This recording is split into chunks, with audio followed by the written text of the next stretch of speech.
une langue fourchue et des mots aiguisés, le Z tranche dans le vif quand il s'agit de débattre de l'actualité.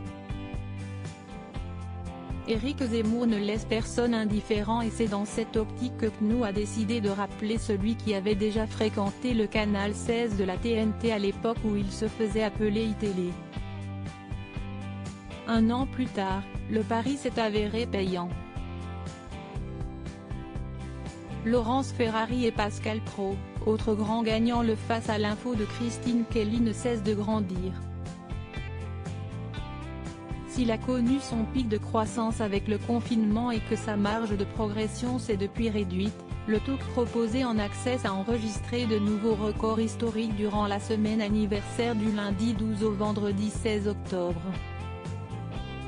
Aujourd'hui, il est rare que l'émission passe en dessous du cap des 500 000 téléspectateurs tandis que la part de marché est stabilisée aux alentours de 3%, distançant ainsi sa grande rivale, BFM TV, qui ne peut plus compter sur Rutel Krief. Or, le précédent accès de CNews ne franchissait pas le cap des 100 000 Français. Si cette notoriété a un prix, celui de multiples polémiques émanant d'Éric Zemmour, lequel s'est encore attiré le courroux médiatique en s'attaquant avec fermeté aux mineurs isolés, les autres émissions ont également croqué en voyant leur performance s'accroître. Alors que Laurence Ferrari avait accueilli fraîchement le recrutement du compère d'Éric Nolot, son punchline est monté en puissance lors de sa deuxième heure de diffusion, soit de 18h à 19h. CNews, à droite toute? Même constat pour l'heure des Pro 2, qui profite pleinement du lead-in de Face à l'info puisque les deux talks s'enchaînent désormais sans publicité, Christine Kelly rendant l'antenne aux alentours de 20h05. Pascal Praud est d'ailleurs l'animateur joker attitré de la tranche 19h-20h, en témoignent ces deux intérims en avril dernier et lors de l'édition du jeudi 8 octobre.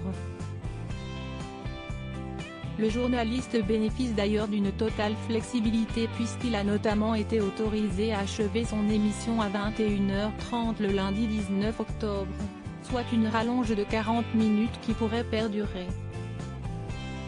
La lignée éditoriale assumée de CNews a trouvé son public, pour preuve, la chaîne a plus que doublé ses audiences en septembre 2020 en comparaison de septembre 2019, mois ayant précédé l'arrivée d'Éric Zemmour, passant de 0,7%